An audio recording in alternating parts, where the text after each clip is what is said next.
Greetings student, welcome back to my channel in 12th class accountancy. In this video we are going to discuss NCERT question answer of chapter 2 reconstitution of a partnership firm admission as a partner. Now start the question. The first question is identify various matters that need adjustments at the time of admission of a new partner.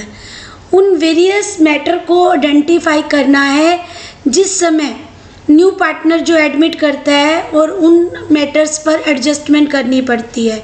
तो वो कौन कौन से matter है? The answer is the following matter need adjustment when adding A new partner. The first, capital adjustment among partner. Revise calculation of new profit sharing ratio. Third, evaluating and adjusting the goodwill of partner who are sacrifice their share. Capital adjustment करनी पड़ती है जब भी कोई new partner admit होता है firm में. New profit sharing ratio calculate करनी पड़ती है. Right student.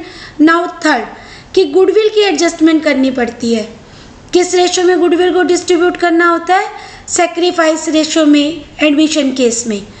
In case of admission of a partner sacrifice ratio में जो गुडविल को एडजस्ट करना होता है. Now come to the fourth point. Accumulated profits, reserve and losses should be distributed to old partner as per the old ratio that as agreed upon. जो भी firm के accumulate profits होंगे, reserve होंगे, losses होंगे, वो old partner को distribute किए जाएंगे. Right student. कौन सी रेशो में? ओल्ड रेशो में. Now come to the fifth point.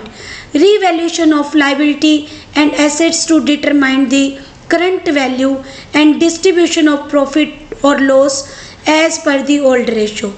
जब भी कोई न्यू पार्टनर फर्म में एडमिट होगा तो उस समय रीवैल्यूएशन करना पड़ता है. लायबिलिटी को रीअसेस करना और एसेट्स को रीवैल्यूएट करना. तो इसके पर्पज के लिए इसको जो रीवैल्यूएशन के लिए क्या करना पड़ता है? हमें रीवैल्यूएशन अकाउंट बनाना पड़ता है. रीवैल्यूएशन अकाउंट में जो है लॉसेस और जो है इनकम को राइट डाउन करेंगे. रीवैल्यूएशन अकाउंट का नेचर नॉमिनल नेचर है. इसके according debit all the losses and expenses, credit all the income and gains. इस बेस पर जो हम रीवैल्यूएशन अकाउंट बनाएंगे और प्रॉफिट और लॉस को फाइंड करेंगे. और जो प्रॉफिट और लॉस होगा वो ओल्ड रेशो में डिस्ट्रीब्यूट किया जाता है. तो ये सब एडजस्टमेंट करनी पड़ती हैं जब न्यू पार्टनर जो है फर्म में एडमिट होता है. Got this point student. Now come to the second question. Why is it necessary to ascertain in new profit sharing ratio even for old partner when a new partner is admitted. क्यों जरूरी होता है new profit ratio को find करना, जो कि old partner की को भी हम एडजस्ट करके जो न्यू पार्टनर के साथ जो उसको रेशो को फाइंड करते हैं, न्यू रेशो फाइंड करते हैं. तो ऐसा करना क्यों ज़रूरी है कि जब भी फर्म में न्यू पार्टनर एडमिट होता है तो न्यू प्रॉफिट शेयरिंग रेशो हम क्यों फाइंड करते हैं? हम तो ओल्ड पार्टनर को भी न्यू के अकॉर्डिंग बना देते हैं. तो ऐसा क्यों करते हैं? The answer of this question, at the time of admission of a new partner the existing partners sacrifice their profit sharing to the new partner. कि जब न्यू पार्टनर का एडमिशन होता है तो एग्जिस्टिंग पार्टनर को अपने प्रॉफिट शेयर का sacrifice करना पड़ता है, right, in favour of new partner. तो इट मीन्स क्या हो रहा है कि उनके जो प्रॉफिट्स हैं वो रिड्यूस हो रहे हैं. ओल्ड पार्टनर के प्रॉफिट रिड्यूस हो रहे हैं. Therefore it is essential to determine the new profit sharing ratio for old partner on the occasion of adding a new partner as it creates a more justified share of profit. इसलिए ज़रूरी होता है new profit sharing ratio को find करना जब भी कोई occasion means new partner add होता है फर्म में, राइट. तो क्या होता है कि प्रॉफिट को हम न्यू के अकॉर्डिंग एडजस्ट करते हैं. तो न्यू प्रॉफिट शेयरिंग रेशो हमें जो फाइंड करनी पड़ती है. Right student. Now come to the next question.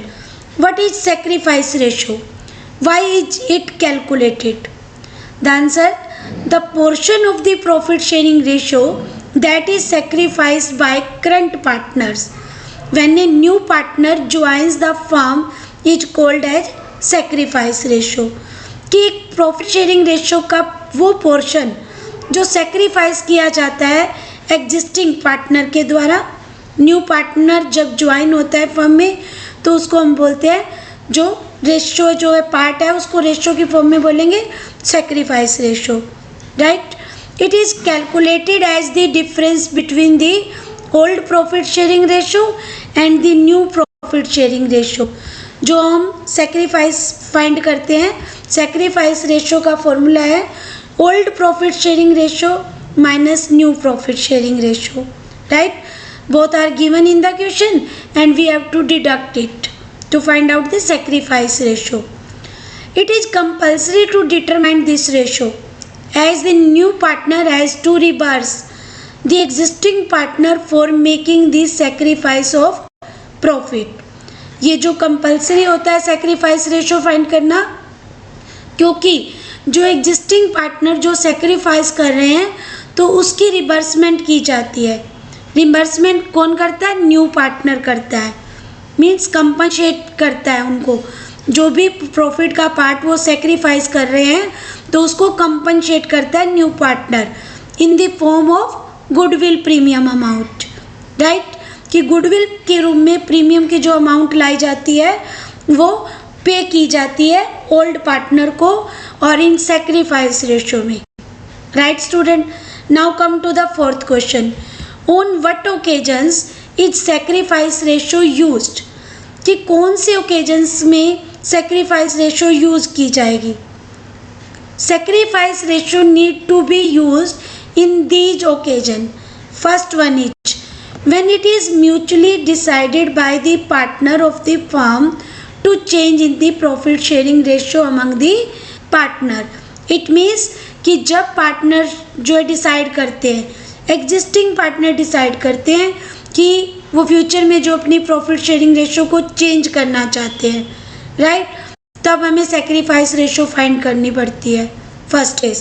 Now come to the second case, when new partner is introduced in the firm and accordingly the sum contributed by the new partner is distributed as goodwill based on the sacrifice ratio of existing partner. कि जब भी new partner introduce होता है firm में तो जो भी new partner goodwill की फॉर्म में लाएगा अमाउंट प्रीमियम की, वो क्या है, हम जो एग्जिस्टिंग पार्टनर को सेक्रीफाइस रेशियो में ही जो है पे करते हैं, मीन्स उनको कंपनसेट करता है न्यू पार्टनर सेक्रीफाइस रेशियो में, राइट स्टूडेंट। तो इस समय जो हमें सेक्रीफाइस रेशियो को फाइंड करना पड़ता है। तो these are two occasion when we have to find out the sacrifice ratio. Now come to the fifth question, if some goodwill already exists in the books and the new partner bring in a share of goodwill in cash, how will you deal with the existing amount of goodwill। कि कई बार क्या होता है, जब new partner firm में admit होता है तो उस समय ऑलरेडी गुडविल जो होती है एग्जिस्ट कर रही होती है बुक में, कि गुडविल पहले से ही होती है, राइट, और न्यू पार्टनर भी अपना गुडविल का शेयर कैश में लेकर आता है। तो एग्जिस्टिंग अमाउंट ऑफ गुडविल को कैसे डील करोगे, right. Question, the answer is the goodwill that exist in the firm before the arrival of a new partner must be written off between the existing partner in the ratio of their profit sharing as previously decided. कि जब भी goodwill हो पहले से exist होती है business में, जब न्यू पार्टनर जो एडमिट होता है फर्म में तो ऑलरेडी जो गुडविल होती है एग्जिस्ट कर रही होती है उसको रिटर्न ऑफ करना है। और गुडविल रिटर्न ऑफ हमेशा जो ओल्ड रेशियो में होती है student, right. And now come to the entry, old partner capital account debit to goodwill account. Goodwill already exist है तो इट मीन्स वो आपको बैलेंस शीट में एसेट साइड में शो होगी। Got this point student. अब एसेट साइड में है तो उसका डेबिट बैलेंस होगा, इसलिए डिस्ट्रीब्यूट करते हुए उसको हमने क्रेडिट किया है, राइट। तो old partner capital account debit to goodwill account, the old ratio between existing partner. Now come to the question number 6. Why is there a need for the revaluation of liabilities and assets on the admission of a partner? कि जब भी firm में कोई partner admit होता है तो उस समय में रिवैल्यूएशन ऑफ एसेट्स और रीअसेसमेंट ऑफ लाइबिलिटी की ज़रूरत क्यों होती है? The answer of this question, when a new partner gets admitted to the firm, there is a need to revalue the liability and well assets of the firm to determine the true value on that day. कि जब भी new partner admit होता है firm में तो उस दिन जो रिवैल्यूएट किया जाता है लाइबिलिटीज को भी और एसेट्स को भी, ये डिटरमाइन करने के लिए कि उस दिन पर जो बिजनेस की ट्रू वैल्यू क्या है. Revaluation is helpful as the value of liabilities and assets may increase to decrease, and as such their values in the old balance sheet may not be justified. Also some assets or liability may not be recorded at all. जब भी कोई new partner admit होता है तो उस समय रिवैल्यूएट करना पड़ता है एसेट्स को भी और लाइबिलिटीज़ को भी, ताकि उस दिन जो बिजनेस की ट्रू वैल्यू हमें पता लगे. Right student, revaluation is helpful as the value of liability and assets may increase or decrease. revaluation जो है फाइंड आउट करता है कि एसेट्स की वैल्यू में जो है लाइबिलिटी में एसेट्स की वैल्यू में क्या डिक्रीमेंट हुआ है, क्या इंक्रीमेंट हुआ है, और उसके बेस पर जो रिवैल्यूएशन अकाउंट बनेगा वो क्या है, प्रॉफिट और लॉस को फाइंड करता है. और वो प्रॉफिट और लॉस जो होता है वो फर्म के पार्टनर का प्रॉफिट और लॉस होता है, ओल्ड पार्टनर का. इसलिए वो प्रॉफिट और लॉस ओल्ड पार्टनर को डिस्ट्रीब्यूट कर दिया जाता है. राइट स्टूडेंट, हमेशा एग्जिस्टिंग पार्टनर को ही रिवैल्यूएशन का प्रॉफिट और लॉस डिस्ट्रीब्यूट किया जाता है. These are the short questions and now come to the long question for NCERT accountancy of chapter 2. Do you agree that liability and assets must be revalued at the time of admission of a partner? If so, why? Also describe how this is treated in the book of account. कि आप जो क्या advice करेंगे कि liability और assets को re-evaluate किया जाता है एडमिशन के समय, अगर ऐसा किया जाता है तो क्यों किया जाता है. Describe how this is treated in the book of account, और फिर उसे डिस्क्राइब भी करना है. Right student, the answer of this question, it is logical to revalue liability and assets when a new partner get admitted to the firm. ये logical जो है कि पार्टनर जब कोई एडमिट होता है तो उस समय रिवैल्यूएशन बनाना है, वैल्यू को फाइंड आउट करना है ताकि ट्रू वैल्यू पता लगे उस दिन बिजनेस की क्या है. वैल्यू लाइबिलिटी की, एसेट्स की इंक्रीज और डिक्रीज दोनों हो सकती हैं. जो भी बैलेंस आप जो इंक्रीज और डिक्रीज के बेस पर रिवैल्यूएशन अकाउंट बनाएंगे, रिवैल्यूएशन अकाउंट का नेचर जो है नॉमिनल है. उसके according debit all the losses और expenses, credit all the income और गेन्स. तो उसके बेस पर जो जर्नल एंट्री करेंगे वो हम ये करेंगे, following journal entry are added to the account on the date of new partner is admitted to a firm. First, when assets value increases, अगर एसेट्स की वैल्यू इंक्रीज हो जाती है तो फर्म के लिए गेन हो जाता है, इनकम हो जाती है फर्म की. राइट, और जब जब एसेट्स हमारी मेंटेन होती है तो वो डेबिट होती है. Then entry will be assets account debit to revaluation account. Right, कि एसेट इंक्रीज होगी तो आपने एसेट्स को डेबिट करना है, और narration for increase in assets value. Now next, when assets value decrease, तो इससे जो है आप अपोजिट एंट्री कर दो, revaluation account debit to asset account, क्योंकि एसेट जब जब डिक्रीज होती है उसको क्रेडिट करना है. Now come to the third entry, when liability increases, जब लाइबिलिटी इंक्रीजेज होगी तो फर्म के लिए लॉस है।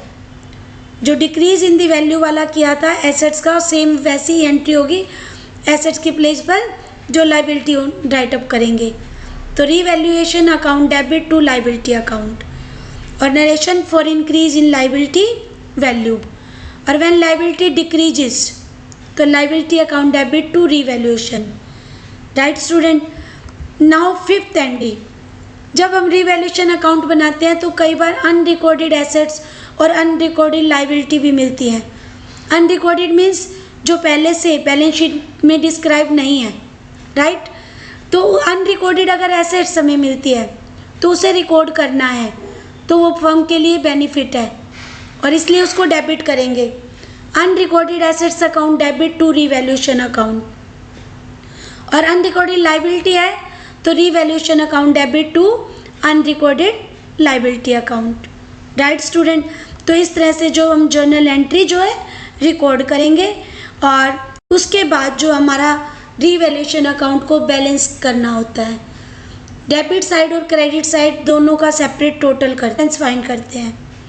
If credit side more than the debit side it means profit, तो प्रॉफिट पार्टनर को डिस्ट्रीब्यूट करना है ओल्ड प्रॉफिट शेयरिंग रेशियो में। The journal entry will B revaluation account debit. Revaluation का प्रॉफिट और लॉस कभी भी न्यू पार्टनर में डिस्ट्रीब्यूट नहीं कर, हमेशा ओल्ड पार्टनर का होगा और ओल्ड प्रॉफिट शेयरिंग में ही डिस्ट्रीब्यूट होगा। Got this point student? Now if opposite case means vice versa of the profit means loss, transferring the loss to the partner account, तो old partner capital account debit to revaluation account. In case profit में partner के capital account credit होते हैं और loss में partner के जो capital account debit होते हैं। राइट कर देंगे नरेशन भी, transfer of loss on revaluation to old partner as per the old profit sharing ratio. Got this student? The journal entry of revaluation? Yes. Now come to the next. What is goodwill? What are the factors that affect goodwill? Goodwill क्या है? कौन कौन से factor हैं जो goodwill को effect करते हैं? Goodwill refers to the intangible assets. Goodwill एक इंटेंजिबल एसेट्स है, फिक्सटिशियस एसेट्स नहीं है, क्योंकि गुडविल की तो वैल्यू होती है। गुडविल जो फर्म की, जो जिस भी फर्म की गुडविल है तो उसकी वैल्यू है। Goodwill means firm value, reputation, brand name that it carries in the market, कि मार्केट के अंदर फर्म की वैल्यू, फर्म की रेपुटेशन, फर्म का ब्रांड, ये सब गुडविल है। Goodwill is earn by A firm from the work it does which helps earn people's trust by meeting all customer demands both in quality and quantity। जो firm ने earn की है वो अपने वर्क के द्वारा की है, मीन्स उन्होंने अच्छा काम किया है, उन्होंने जो है पीपल्स का ट्रस्ट जो है अपने जो है विश्वास में लिया है, लोगों के ऊपर उनका जो है बन गया फर्म के ऊपर, क्योंकि वो अच्छे क्वालिटी प्रोडक्ट दे रहे हैं, कंज्यूमर की डिमांड के अकॉर्डिंग दे रहे हैं भी और क्वांटिटी भी, मीन्स पूरी क्वांटिटी में मार्केट में प्रोडक्ट जो अवेलेबल करवा रहे हैं और अच्छी क्वालिटी का करवा रहे हैं। Having positive goodwill is very much helpful for a firm to its competitor, कि पॉजिटिव गुडविल बनेगी तब जबकि हमारे ही फर्म के जो प्रॉफिट मोर होंगे, हमारी कंपैरिजन जो फर्म्स हैं इंडस्ट्री के अंदर उनसे हमारी फर्म जो ज़्यादा प्रॉफिट अर्न कर रही है तब जो है गुडविल है। Right student, it also ensure profit that keep coming in the future and help in saving old customer, कि प्रॉफिट इंश्योर होते रहेंगे फ्यूचर में भी और हमारे कस्टमर जो है हमारे फर्म में ही रहेंगे गुड्स परचेज करने के लिए, तो यही गुडविल है। राइट, इस बात की जो है इंश्योरिटी हो जाती है कि पुराने कस्टमर जो है पुरानी शॉप पर ही जाते हैं, तो गुडविल बन, क्योंकि है उनकी मार्केट में डिमांड है, ब्रांड बना हुआ है उनका प्रोडक्ट का और नेम फेम है उनकी फर्म का। Factor affecting firm's goodwill are: first is product quality. A firm which is constantly delivering the best product for its customer will have greater goodwill. कि जो भी फर्म लगातार जो अच्छे प्रोडक्ट डिलीवर कर रही है कस्टमर को, तो उस फर्म की गुडविल क्या होगी? वो ग्रेटर होगी. Right student? उस फर्म की जो है गुडविल ग्रेटर होगी. मीन्स उसकी मार्केट में जो है वैल्यू है, वो क्वालिटी है अच्छी, और जो है गुडविल बनी हुई है क्योंकि कस्टमर सेटिस्फाई हैं. Right student? कस्टमर सेटिस्फाई कैसे मालूम होगा? क्योंकि कस्टमर खुश हैं, बार बार परचेज करने आ रहे हैं प्रोडक्ट को जो है फर्म से ही. Now come to the next, location. A central जो location makes it easy to reach and attract more footfall which leads the higher sales and more goodwill. कि जो भी फर्म है अगर ऐसी लोकेशन में है जहाँ पर जो कस्टमर ईजिली पहुँच सकते हैं, तो उस फर्म की गुडविल कैसी होगी? वो जो है मार्केट में उसकी गुडविल होगी क्योंकि कस्टमर की असेसमेंट में जो प्रोडक्ट है कस्टमर जो ईजिली उसे परचेज कर रहा है. राइट? तो उन फर्म की गुडविल क्या होगी? ज़्यादा होगी. Management cost efficiency and higher productivity can be achieved by having efficient management in place. Also, it ensure quality product at less price will increase goodwill. कि जिस भी फर्म की मैनेजमेंट है तो उसकी गुडविल कैसी होगी? हाई होगी क्योंकि वो अच्छे से वर्क करती हैं, लेस प्राइस पे जो मार्केट को में जो गुड अवेलेबल कराती हैं, तो कस्टमर क्या है? सेटिस्फाई है. And now fourth is market structure. कि अगर फर्म का मार्केट स्ट्रक्चर जो है वो मोनोपोलिस्टिक कंडीशन नेचर का है, मीन्स कोई सब्स्टिट्यूट्स जो उसका मार्केट में नहीं है, तो गुडविल जो ज़्यादा होगी फर्म की. Right? Other advantages, a firm that is getting benefits such as continuous supply of fuel. कि एक फर्म है जो किस चीज़ का बेनिफिट उठ रहा है, उसका इस चीज़ का बेनिफिट हो रहा है कि उसके पास फ्यूल, पावर, रॉ मटेरियल सब ईजिली अवेलेबल है, अच्छी क्वालिटी का है, तो प्रोडक्ट भी अच्छी क्वालिटी का बनेगा. राइट? प्रोड्यूस जो करेगी प्रोडक्ट वो अच्छी क्वालिटी का होगा और उसकी जो मार्केट में गुडविल होगी.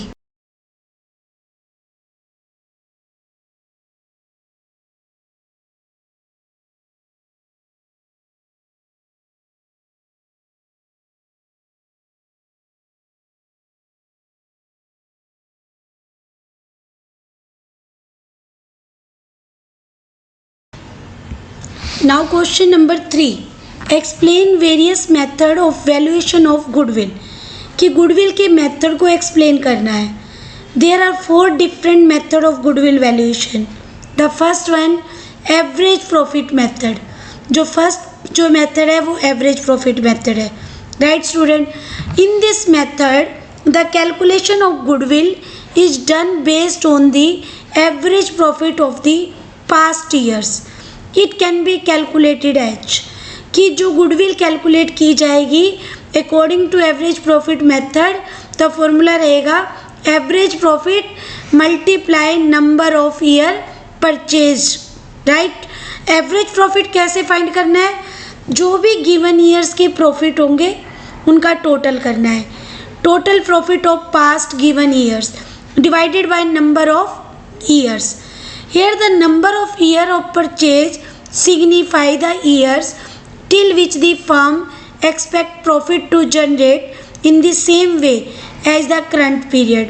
कि जो नंबर ऑफ ईयर है वो क्या शो करते हैं कि इतने ईयर्स के अंदर जो भी नंबर ऑफ दिए हुए हैं 3 या 4 ईयर्स में फर्म को वो प्रॉफिट जो जनरेट होने लग जाएंगे जो एग्जिस्टिंग पार्टनर जिनसे उन्होंने परचेज किया बिजनेस उसको मिल रहे थे. Right? The following steps involve in this method. First, calculate the total profit of the past year. सबसे पहले हमें टोटल प्रॉफिट करना होगा. राइट? टोटल प्रॉफिट करते हुए add all losses which are abnormal in nature such as theft, fire etcetera. कि अगर abnormal losses जो उसमें ट्रीट किए हुए हैं किसी भी ईयर में, तो उसको वापस आपने प्लस कर देना है, ऐड कर देना है स्टूडेंट उस ईयर के प्रॉफिट में, right. Now third, add all normal income if not done previously, कि अगर कोई इनकम उसमें इंक्लूड है और वो इनकम एबनॉर्मल इनकम है तो उसे डिडक्ट करोगे, right student. Now fourth, deduct all income that are not obtain from business and all such abnormal income winning a lottery, कि सारी इनकम जो एबनॉर्मल है वो आपने डिडक्ट करनी है, वो बिजनेस की इनकम नहीं है नॉर्मल रूटीन की, तो उसको आपने डिडक्ट करना है, right. Deduct all normal expenses if not deduct previously, कि अगर कोई नॉर्मल एक्सपेंसेज जो पहले आपने डिडक्ट नहीं किया हुआ तो उसको डिडक्ट करना है। Now come to the sixth point, calculate the average profit by adding the total profit determine in the previous step, कि जब सभी कैलकुलेशन हम कर लेंगे तब हम प्रॉफिट्स का टोटल करेंगे, राइट, और फिर एवरेज करेंगे, मीन्स उसे नंबर ऑफ ईयर, जो भी आपके प्रॉफिट्स के नंबर ऑफ ईयर हैं उनसे डिवाइड करेंगे, and then multiply the number of year purchase multiply average profit to determine the value of goodwill, right student. Now this is an example, last 5 year profit 3 lakh, 9 lakh, 6 lakh loss है, 15 lakh and 24 lakh.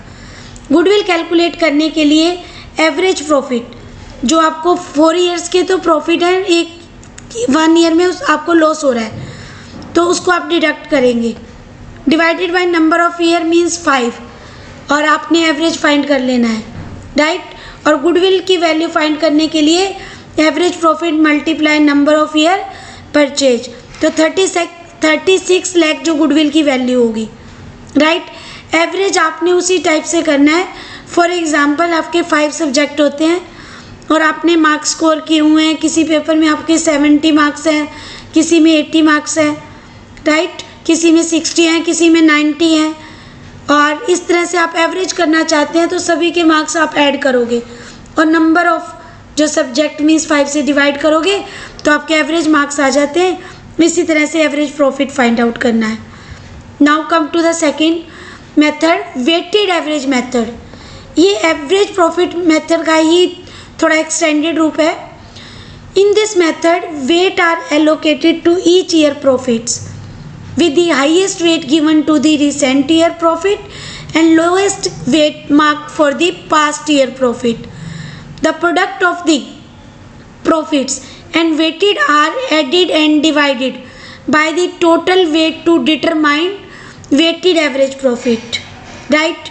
It is modified version of the average profit method. ये जो formula जो हमें यहाँ पर weighted average का use करना है तो वहाँ पर आपने जो है weighted average profit equal to total profits, total product of the profits divided by total of weights, number नहीं वेट्स का total. For example the steps are involve, assign the highest weights to the recent year profit and the lowest weight to the past year profit, right, कि जो starting years के profit है उसको high wait देना है और low weight last year के profits का।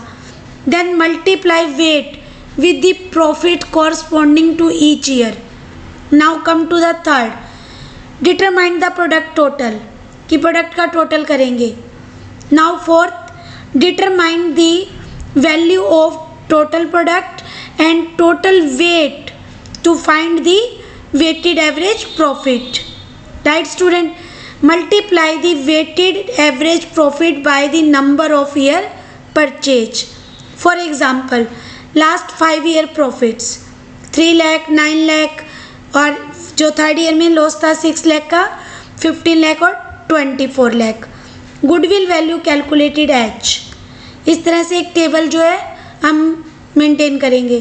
फर्स्ट प्रॉफिट और लॉस ईयर वाइज नोट करेंगे, राइट, साथ में वेट नोट करेंगे सेकंड कॉलम में।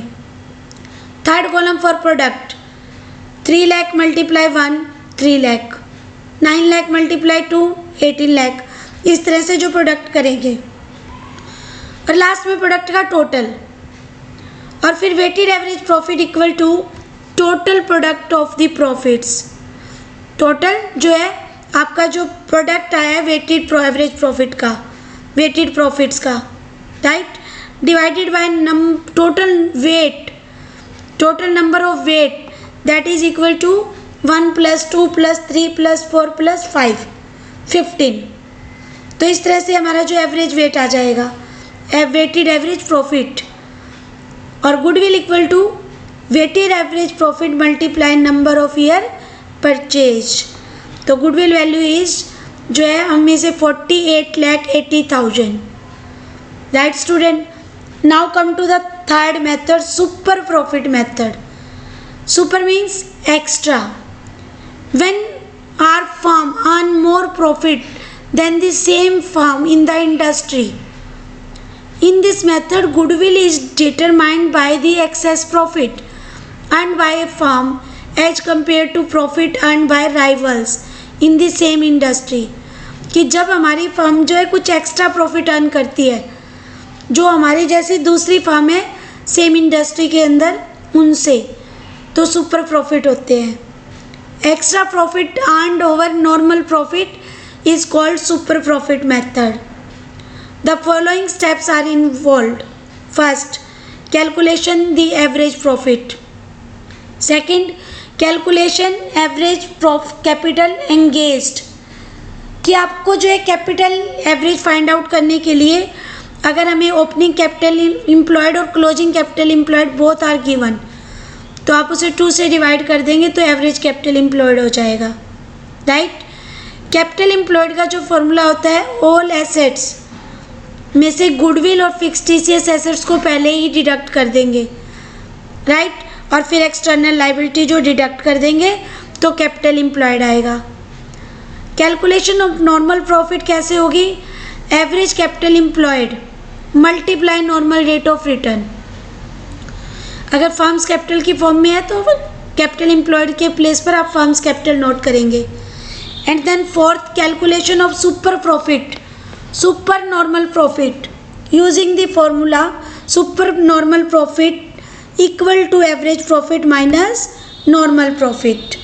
तो सुपर प्रॉफिट हो जाएंगे, एवरेज प्रॉफिट हमारे जो है ज़्यादा होने चाहिए नॉर्मल प्रॉफिट से। And fifth step, multiply super normal profit with the number of year the purchase to determine goodwill. कि जो भी नंबर ऑफ ईयर परचेज है उससे गुडविल की वैल्यू जो फाइंड आउट हो जाएगी जब हम नंबर ऑफ ईयर परचेज को सुपर प्रॉफिट से मल्टीप्लाई करेंगे। Got this student? Now come to the fourth, capitalisation method. Goodwill is determined in 2 ways as follows, by average profit capitalisation and second part is by super profit capitalisation. First one is by average profit capitalisation. The following steps are involved. Average profit is calculated. Calculating average profit कैसे calculate करेंगे? तो अगर question में given है ठीक है, नहीं तो फर्स्ट मेथड से कैलकुलेट करोगे। और capitalise value on the basis of average profit. Question में आपने एवरेज प्रॉफिट फाइंड आउट कर लिए, अदरवाइज वो गिवन होंगे, आप उसको नॉर्मल रेट ऑफ रिटर्न से डिवाइड करोगे तो वो क्या मल्टीप्लाई में जब हम करेंगे तो रिवर्स हो जाएगी, 100 bye normal rate of return हो जाएगा। तो कैपिटलाइज वैल्यू आपने फाइंड आउट कर ली। मीन्स एवरेज प्रॉफिट को अर्न करने के लिए आपको इतनी कैपिटल की नीड है फर्म में, राइट स्टूडेंट। नाउ थर्ड, कि डिटरमाइन एक्चुअल कैपिटल एम्प्लॉयड। आप उसमें डिटरमाइन करोगे कैसे? जो भी आपकी एसेट्स हैं उसमें से लायबिलिटी एक्सटर्नल को डिडक्ट करोगे। और फोर्थ, जो भी कैपिटलाइज वैल्यू है on the basis of average profit minus actual capital employed, जो डिफरेंस होगा वो गुडविल वैल्यू होगी, right student. Now come to the part B, by super profit method the following steps are involve. Capital employed आपको given होगी, normal rate given होगी, तो आप normal profit find out कर लो। कैलकुलेशन एवरेज प्रॉफिट की भी कर लो अगर not given in the question. Then find out the super profit. Super profit means average profit minus normal profit, right. And goodwill कैसे वैल्यू फाइंड आउट होगी, super profit divide by normal rate of return, और super profit multiply हो जाएगी 100 upon normal rate of return. तो इस type से जो आप गुडविल वैल्यू को फाइंड आउट कर सकते हो, right. Now come to the next question. If it is agreed that the capital of all the partner is proportionate to the new profit sharing ratio, how will you work out the new capital of each partner? Give example and state how necessary adjustment will be made. कि कैसे आप proportionate जो है capital find करोगे new partner की new profit sharing ratio के according, right. तो जो भी हमारे पास ईच पार्टनर है वो कैपिटल कैसे फाइंड आउट करोगे, जब न्यू प्रॉफिट शेयरिंग रेशियो के अकॉर्डिंग करोगे। एग्जाम्पल देंगे और साथ में एडजस्टमेंट एंट्री भी करेंगे। Now the answer, when a new partner is admitted to the firm, the capital of all the partner must be determined using the net profit sharing ratio. कि जब आपको न्यू पार्टनर की capital find out करनी है तो आपको जो questions में न्यू प्रॉफिट शेयरिंग रेशो चाहिए, right. In such cases the new capital of each partner is determined and is dependent on the following instance. First, जो new partner capital is given और firm's total capital is given. Two cases are there. कि first case new partner की capital given हो, second firm total capital is given. First when new partner capital is given तब आपने क्या step करने हैं, आपके क्वेश्चन में आपको जो है न्यू पार्टनर की कैपिटल गिवन है, टोटल जो है आपको कैपिटल फर्म की कैसे फाइंड करोगे कि for example new partner capital 30,000। First case when new partner capital is given involves the following steps. First, calculation the total capital of the firm based on the new partner capital. कि new partner की capital के base पर जो हम for example new partner brings 30,000 rupees for 1/4 share, तो total capital कितनी हो जाएगी उस फर्म की, 1,20,000, राइट। तो उसे हम न्यू प्रॉफिट शेयरिंग रेशियो के अकॉर्डिंग डिस्ट्रीब्यूट कर देंगे। ईच पार्टनर की जो कैपिटल आ जाएगी और उससे फिर हम जो एस्टिमेट करेंगे जिस भी पार्टनर की कैपिटल सरप्लस है उसे रिटर्न कर देंगे, राइट। और जिसकी भी कैपिटल कम है उससे मंगवाएंगे, मीन की एंट्री करेंगे और जिसको हमें surplus capital partner capital account debit to bank, और जो है मनी ब्रिंग करने की entry bank account debit to partner capital account, right. Let us understand the above steps with the help of an example. A B C partner in a business who share profit and losses equally. They agreed to admit C 1/3 share of profits. C brings 1 lakh capital. A, B have old capital 80,000 or 60,000 at the time of admission of C. In this case, total capital जो है firm की calculate करेंगे, 1 lakh multiply 3/1, that is 3 lakh, right. 3 lakh में से जो है हम capital A और बी की फाइंड करेंगे, इक्वल पार्टनर है तो मीन्स 1/3, तो 1 लाख जो कैपिटल हो जाएगी तीनों ही पार्टनर की। तो कंपैरिजन करेंगे कि न्यू कैपिटल ए और बी की 1 लाख और एग्जिस्टिंग कैपिटल 80,000 और 60,000, right.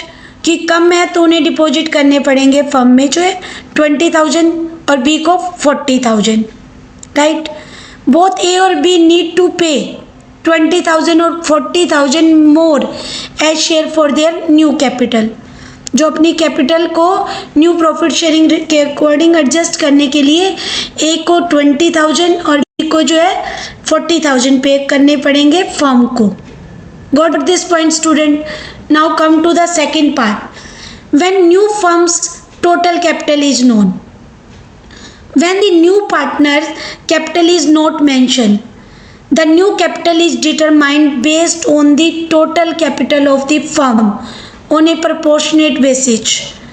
The amount that is determined has to be brought in by the new capital, new partner capital. First one, finding the total old capital after all adjustment of the existing partner, कि सबसे पहले हम old partner की जो capital को find out करेंगे जो कि एडजस्टेड होनी चाहिए कैपिटल। इनमें उनमें प्रॉफिट प्लस हो चुके हो, लॉसेस माइनस हो चुके हो। Second, finding the total capital of the new firm by multiplying the old capital of existing partner with the reciprocal of the old partner total share, कि जो टोटल कैपिटल आपने find out करनी है new firm की, और तो आपके जो रिमेनिंग शेयर हैं जो पार्टनर के, फॉर एग्जांपल वो क्या है, हमारे 1/3 के लिए एडमिट किया तो वो 2/3 को रेसिप्रोकल कर देंगे तो टोटल कैपिटल आ जाएगी फर्म की। इस तरह से जो है हम फाइंड आउट करेंगे टोटल फर्म की capital. The new capital of each partner is determined on the basis of multiply the new profit sharing ratio with the total capital individually. For all partner, here is an example help to understand the concept. कि जब हम new partner की capital को determine करते हैं तो उसके लिए हमें टोटल कैपिटल को डिटरमाइन करना पड़ता है और फिर हम उसके शेयर से फाइंड आउट कर देंगे कि उसे इतनी कैपिटल। हम और Shyam are partner, profit sharing ratio equally, they agreed to admit Anil for 1/3 share in profit and decided to share future profit and losses equally. वो 1/3 शेयर के लिए आया है और इक्वली जो है आगे 1,50,000 है। जेट ब्रिंग सफिशिएंट से सबसे पहले ओल्ड कैपिटल को प्लस करेंगे, 1,00,000 plus 50,000 that is equal to 1,50,000, right. अब टोटल फर्म की कैपिटल को फाइंड करना है सेकेंड स्टेप के अंदर, कि जो टोटल कैपिटल ओल्ड पार्टनर की है और जो उनका शेयर है, फॉर एग्जाम्पल 1/3 के लिए आ रहा है तो रिमेनिंग 2/3 और 2/3 को हम रिवर्स कर देंगे reciprocal of the combined new share of the old partner. तो इस तरह से टोटल कैपिटल जो होगी वो 2,25,000 होगी।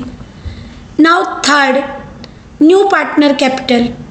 न्यू पार्टनर की कैपिटल भी आप इजीली फाइंड कर सकते हो कि आपके पास जो है टोटल फर्म की है उसको न्यू रेशियो में डिवाइड कर दो, तीनों पार्टनर की कैपिटल आ जाएगी। Now come to the next question,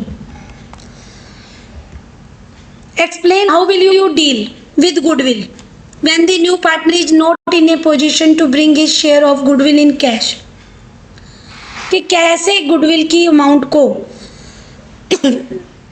determine करोगे जब वो गुडविल की अमाउंट कैश में नहीं लगता। He is unable to bring the share of goodwill in cash. In such situation, the goodwill account, when goodwill amount not bring in cash, then new partner current account will be debited and old partner capital account will be credited. New partner capital account debit to old partner capital account. New partner current account debit, right? Now come to the next question, explain various method for the treatment of goodwill on the admission of a new partner. Goodwill is treated in the following ways to the introduction of a new partner, कि जो goodwill calculate करनी है जब भी कोई partner admit होगा firm में तो 2 मेथड्स आ रहे हैं। First is premium method, second is revaluation method. When a new partner pays the share of goodwill in the form of cash, it is called premium method, और it can be 2 scenarios, कि जब वो cash में लेकर आएगा तो first scenario क्या है कि new partner pay directly to old partner, कि न्यू पार्टनर जो डायरेक्टली पे कर देता है ओल्ड पार्टनर को, और second partner bring goodwill in the form of cash and it retain in the business, कि कैश फॉर्म में लेके आता है न्यू पार्टनर गुडविल अमाउंट और बिजनेस में ही उसे रहने देता है, उसे विड्रॉ नहीं करता, right. The corresponding entry are when goodwill amount brought in cash by new partner, then entry will be cash और bank account debit to premium for goodwill account, right, कि means amount of goodwill brought by new partner. और जब वो goodwill business में ही रखता है तो premium for goodwill distribute कर देंगे हम to old partner capital account sacrifice ratio. Right, student? And now second method is revaluation method. Situation when a new partner is unable to bring goodwill in the form of cash. कि जब new partner enable है, वो goodwill की amount cash में नहीं ला रहा, तब हमें जो है न्यू पार्टनर का करंट अकाउंट डेबिट करना है और ओल्ड पार्टनर के कैपिटल अकाउंट को क्रेडिट करना है. Right student? Now goodwill is recorded only when it is any transaction equivalent to money और मनी वर्थ. कि गुडविल की एक्चुअल वैल्यू तो हम तभी डिटरमाइन करते हैं जब हम फुल बिजनेस को परचेज या सेल करते हैं, बट मैंडेटरी है कि change in the profit sharing ratio by existing partner, admission of a partner, retirement और death of a partner, in case में भी जो हमें गुडविल को एडजस्ट करना पड़ता है. Right student? Now come to the seventh question. How will you deal with the accumulated profit and losses and reserve on the admission of a new partner. कैसे deal करोगे किसी भी पार्टनर के admission के समय? जो भी accumulate प्रॉफिट और लॉसेज है, जब न्यू पार्टनर एडमिट होता है तो ये प्रॉफिट और लॉसेज जो पुराने पार्टनर हैं उनके एफर्ट्स का है, तो उन्हें ही दे दो प्रॉफिट शेयरिंग रेशियो में, उन्हें डिस्ट्रीब्यूट कर दो ओल्ड प्रॉफिट शेयरिंग रेशियो में. Right? The treatment of accumulated profit or loss and reserve, profit and loss account debit, क्योंकि क्रेडिट बैलेंस है, डिस्ट्रीब्यूट करना है तो डेबिट करेंगे. General reserve account debit, contingency reserve account debit to old partner capital account. Right? कि losses कोई है तो इससे एंट्री अपोजिट हो जाएगी, partner capital account debit to deferred revenue expenses account. Losses accumulated share भी ओल्ड रेशियो में ही होंगे. Got this points? At what figure does the value of goodwill and assets appear in the books of the firm after revaluation has been done. कि जैसे revaluation हो जाता है तो गुडविल की वैल्यू जो है बुक्स में अपीयर है, जो रिवैल्यूएशन कैसे जो है कैसे आप उनको ट्रीट करोगे. एक बैलेंस जो है रिवैल्यूएशन का इमेजिनरी बैलेंस शीट का की फिगर से आपने इसको सॉल्व करना है. After revaluation has been done, the liability of assets appear at the current market value on the balance sheet of the reconstituted firm. कि जैसे रिवैल्यूएशन हो जाता है तो जो भी लाइबिलिटी है, जो भी एसेट्स है, तो वो दिखाई जाएंगे, वो करंट मार्केट वैल्यू पे दिखाई जाएंगे. राइट? न्यू फर्म की जो बैलेंस शीट होगी उसको हम करंट मार्केट वैल्यू पे दिखाएंगे. राइट? जैसे और विजय प्रॉफिट शेयरिंग रेशियो इक्वली थी, तो इनमें जो भी रिवैल्यूएशन के बाद पॉइंट्स होंगे उनको हम जो है करंट मार्केट वैल्यू दिखाएंगे. जैसे ये क्वेश्चन है आपके पास, इस सन्डी क्रेडिटर्स है, लाइबिलिटी साइड में कैपिटल के बैलेंस है, एसेट साइड में cash in hand, cash at bank, debtors की वैल्यू, स्टॉक, फर्नीचर और प्लांट एंड मशीनरी है. Adjustment some are given. On that date Chetan is admitted and he is a new partner for one's third share and offered 2 lakh as capital.